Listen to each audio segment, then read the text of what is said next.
Hey guys, it's Ghost, and I'm here with the Classic Controller Pro review.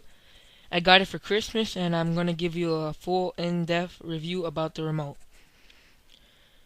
Let's start with some pros about the remote. First of all, this remote is very easy to learn. Literally, you could just pick it up and learn it in a couple hours how to use it. Like, when I got this remote, I didn't really have a problem with the remote. At first it was kind of hard to do it, but sure, I got the hang of it after like maybe playing for an hour, and I got really good with the remote. Anyways, it also has smooth movement. This means that when you move the right analog sticks, it's smooth. It's not like you have to aim where you're going. Which brings me to my next reason: less human errors. Because when you're shooting someone with a zapper or something, and you actually shoot, when you're shooting, it happens to me tons of times that I'll like jerk my hand up by accident, and I'll accidentally, I'll miss. Oh, that was nice. That was a nice tomahawk. Anyways, and you'll miss, because you moved your hand up. So, anyways, it's easier. They fixed the sniper problem as well. They also fixed the sniper problem, which that when you press L to steady the tactical grenade, you will throw a tactical grenade. When I got the remote, it was already fixed, so I didn't really have a problem with that. And what do you call it?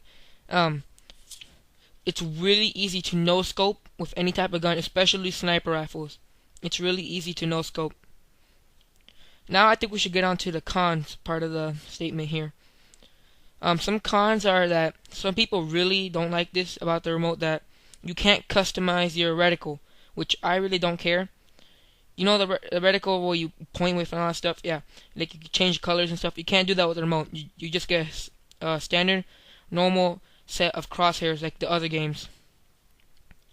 Another con is that you can't customize the button layouts on the remote. Like on the Wii remote, you could customize your button layout to whatever you want.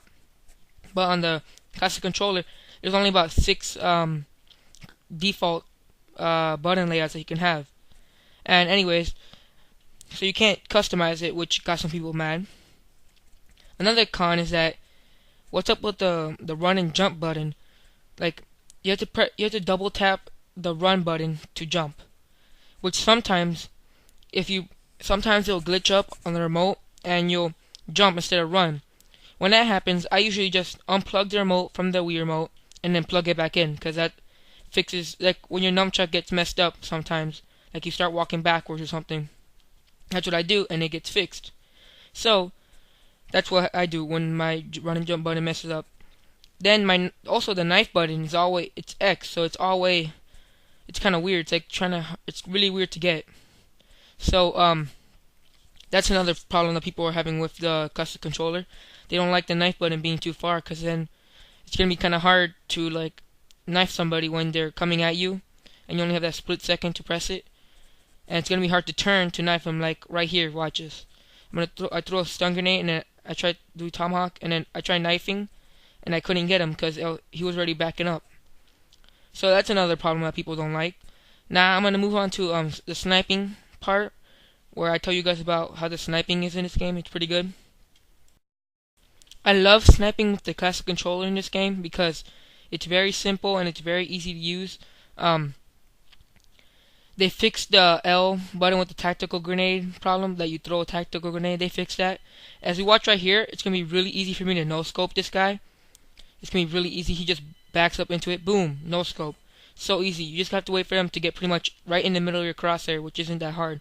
Which in this game I like to no scope a lot with the Classic Controller Pro, which is basically what I love about the Classic Controller Pro.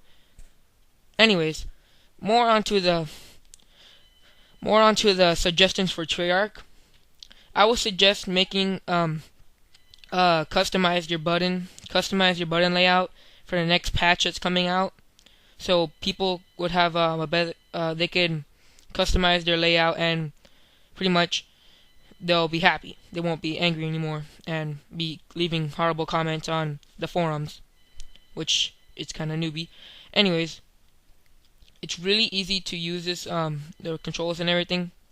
So that's one suggestion for Treyarch to do the customization. And also, um, another suggestion is that they should make some kind of remote that the mic can plug into the remote, like other systems. Like other systems, when you have the wired remote, it plugs into the remote instead of the console, which is kind of annoying. Hey guys, I'm gonna show you the functions of the controller. With the Pro, it comes with these things right here, the sides, which the regular one doesn't come with, which gets kind of annoying. And anyways, here it goes.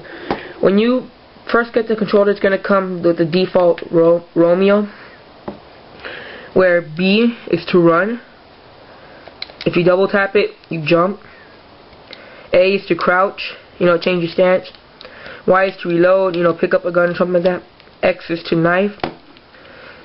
The plus button is to start the game. To pause the game and change your class.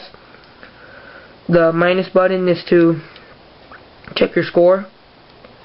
Down is to change your weapon. Up is to use your special class, like your C4 Claymore. And then this is to use your kill streak. Anyways, so back here, this is L, R, ZL, and ZR.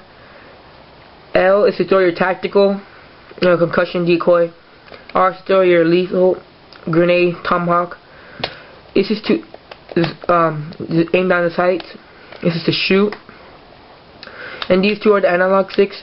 This is to walk forward and move around, and this is to look around. So for my final decision, I personally think the classic controller, if you're good with dual analog sticks, like you played PS3 or Xbox 360 with your friends, and you're personally good with that, then I'm telling you, you should get the classic controller. It's worth your money. Because if you're good with that, you're gonna be good with the classic controller. It's basically the same thing.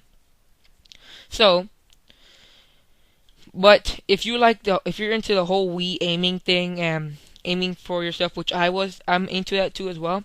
But sometimes it's something wrong with my TV that I can't get the connection right, so it kind of messes up my aiming process. So if you're into that, then you should stick with the Wii remote.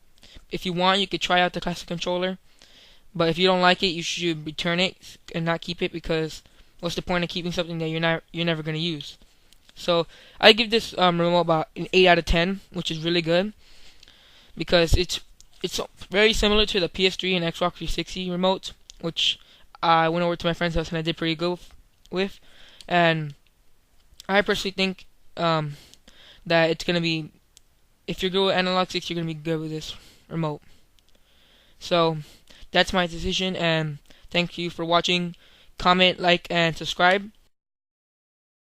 If you have any questions at all about the classic controller, gameplay, or anything else like that, please leave a comment below, and I'll see if because if I get enough, I'm gonna start something new, that when I get enough comments on asking questions, about maybe 10 or so, about asking questions about certain things in the game, I'll make a video answering all the questions in that video, so it'll be helpful to any other viewers who has the same question. So ask questions, rate, comment, like, subscribe, and thanks for watching. This has been Ghost. See ya.